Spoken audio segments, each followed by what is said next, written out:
comes out of the bathroom and he looks at me and he says, "How much were those headphones?" And I just looked at the toilet and he hung his head. It was terrible. Wow. Hey there, and welcome again to the Rural Juror Brewery Tour. Well said. Thanks. I'm Jay. I'm Seth. And today we're doing a spotlight on Charlotteville Brewing in Simcoe County, Ontario. Charlotteville. Yeah, we recently took a trip out there and it's a really nice property. Take a look at some of these photos we took.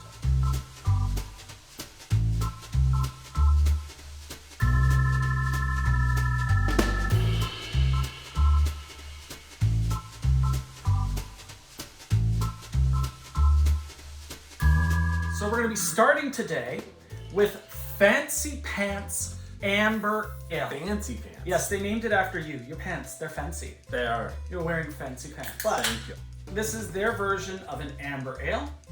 Please note the perfect pour. Excellent job there, Yes, I work hard at that. And as we look at this, it's a little bit cloudy. Beautiful amber color. Nice, rich head on that. Jay. Yeah, that's nice. And I know previously we talked about how ambers are often quite still, but that head is quite foamy and thick. Yep. Has a beery smell, a little bit of yeast in it. You can smell the malt on it. Did you bother to smell it? I did first? smell it first, yes. Oh, you realize then we talk about the smells that we have, right? Oh, yeah. It helps the people who are watching understand that this is that there's scent and then there's taste, there's mouthfeel. It's a whole Yeah. process. You're not supposed to skip that. Yeah, we'll just edit this out. Nope. Oh, well, whatever. I was thirsty. It's very good. The smell is very nice, very floral. The taste is really interesting. That's more bitter than I expected. Mm-hmm. Does it list the IBU?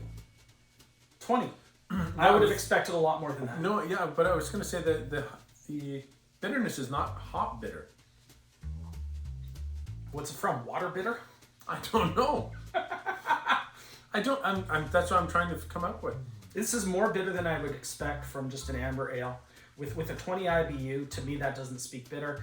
And maybe it's just a little bit of the choice of whatever grain or malt they used in there. That's for some reason carrying with it a bit of that bitterness that it's registering in my mouth. Mm-hmm. I mean, it's a nice flavor. It's It's not a very- simple beer. No, it's really not.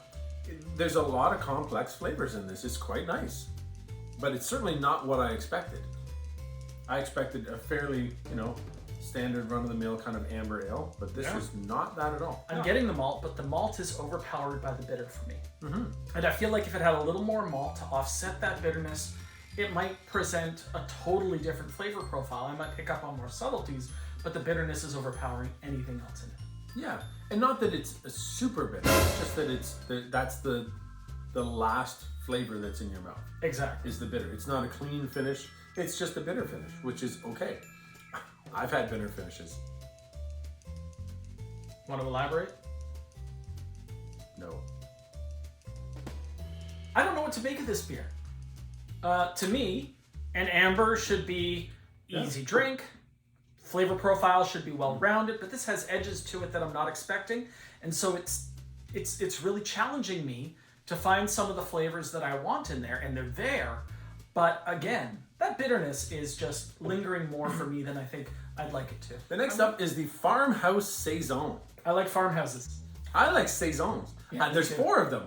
Summer, spring, winter, and fall. Saisons. Winter and construction season, we're in Canada. Go That's on. true, okay. Yeah. Anyway, yeah, so this one is, I'm really excited about this. 5.4% alcohol. So a Saison is the beer that was traditionally made in the cooler season when you wouldn't get any spoilage during the fermentation process, and it was saved until the summertime when the seasonal or saison workers, because saison be French. Oh, is that what it is? It's Thank all you. French. Oh, Thank you gee. so much. When the seasonal workers would come in, that would be the beer that was served. Okay. And when you call it a farmhouse saison, it's kind of redundant because farmhouse and saison are interchangeable. They're the same thing. Yeah. And they're typically very carbonated. Yeah, which would explain Which- the difficulty in pouring. Yes, that's a little But bit. through video magic, we fixed that. That's right. Look at that pour. That's great. That's perfect.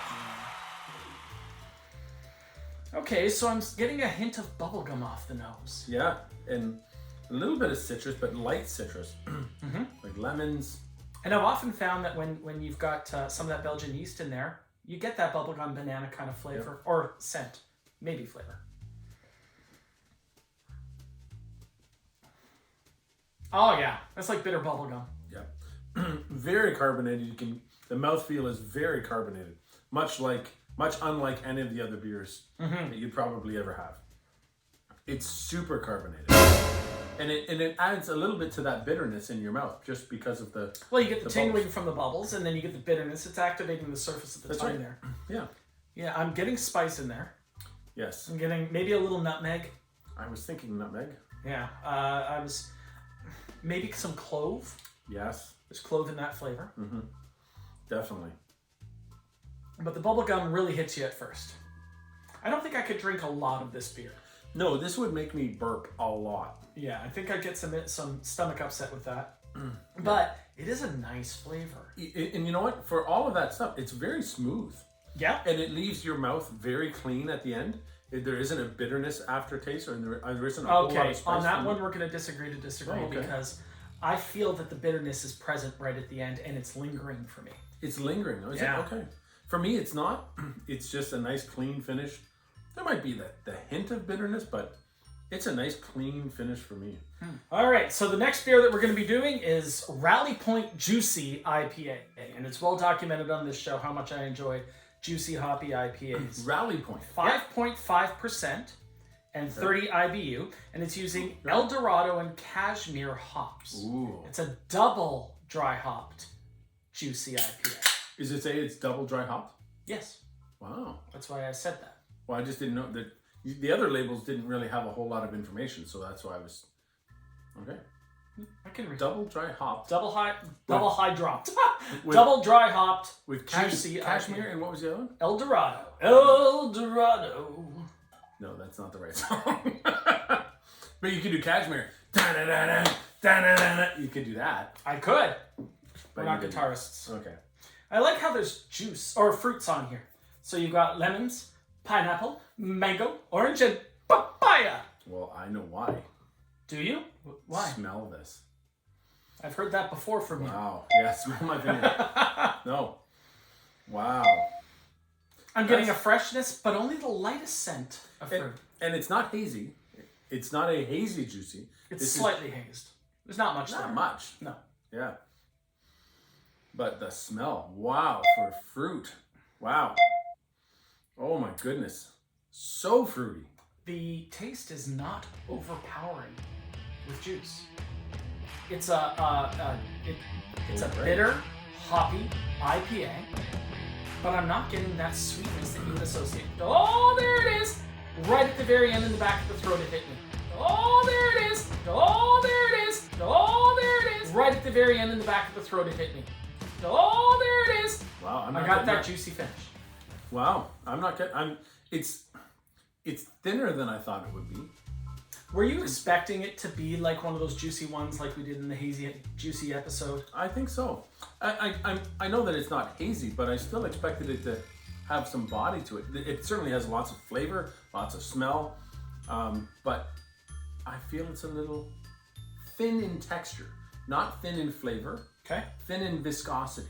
Yeah, and I've seen those hazy juicies that are certainly they look very juicy. They pour like orange or grapefruit juice, and those flavors hit you right away. This is more subtle with the juice. There's juice there. Oh, there it is. That's right. This is juicy enough for me that it says, yeah, we're juicy here, but the juice isn't the main focus. The focus is still the bitterness of an IPA, and it's got all the subtlety you want in a well-crafted IPA, just a little drop of juice. I was expecting maybe a little bit more, but try another sip. But I'm very happy with it. The more I drink of it, the more juice I'm getting.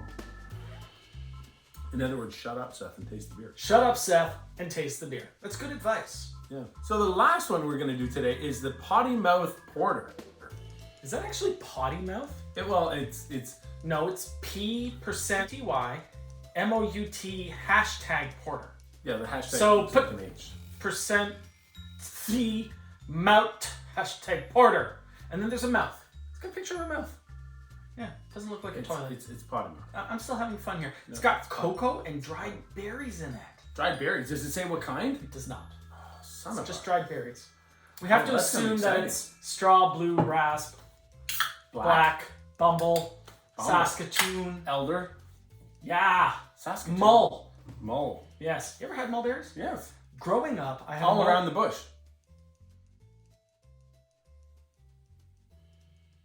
Yeah. Hey, what's going on with this pour? So the initial, again, very carbonated at the beginning.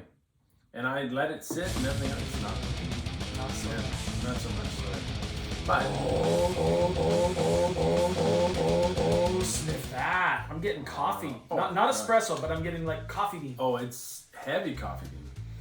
Oh, I love me some coffee. Yeah, that is dark. That is a dark porter. Oh, very smooth. Not super viscous in your mouth. Like the mouthfeel isn't dense. But it's dominated by coffee, which is interesting because it's not a coffee porter. It's an organic cocoa and dried berry porter. Yet again, though, a little bitterness in this beer. All 4 beers today Yep. have a bitter finish. Yeah, I gotta say, I'm enjoying the taste of this, but I'm just getting essentially a chocolate coffee porter. I don't get much chocolate at all. That's my problem. I'm getting coffee, and I love me some coffee. You know that. Yeah. But I'm not getting chocolate, so the cocoa to me is lost. And maybe I'm only getting the bitterness from the cocoa. Yeah, I think And then the berries there are in the finish as that bright little taste that's right at the end there at the tip. Okay, I'm gonna get really deep in the weeds here. You ready? Yeah. The coffee flavor I'm getting here is like an Ethiopian Yirgacheffe, where you're getting those fruity notes. Where you're getting those fruity notes in the end of it, because the coffee itself has that. So this is like that kind of coffee. You know, For anyone who ever doubted that I know anything about coffee, that probably convinced you. I was gonna say the same thing. It's like an Ethiopian Yirgacheffe Oh my to you gosh, as well, right? I know. It's exactly. Yeah. And you know, I feel embarrassed because I was almost gonna say it, and then you took the words out of my gesundheit. Spell Yirgacheffe. Exactly. Exactly. Thanks for watching the Rural Juror Brewery Tour. Well said. Thank you. I'm Jay. I'm Seth. And check us out next time when we try some more beers. Make sure you like and subscribe below. We'll see you then. Yeah. Bye-bye. See ya. It's a nice coffee. Yirgacheffe. Yeah. Ethiopian. I'm a chef. Spell Yirgacheffe. Exactly. Exactly. I don't think that's even a word. Yurgashevli. Isn't that a player? Oh, that's a player on the Colorado Avalanche. Well, he's Russian, but yeah. Yeah, I'm pretty sure. Well, he's just fast. Yirgacheffe. He's not Russian. He's just fast. That's a good dad joke. I like that. Seriously though. Yirgacheffe. Okay. It's a real thing. I'm telling you. Sure it is. It absolutely. I don't even care if it's a Yurgashevli. Ethiopian Yirgacheffe. Okay.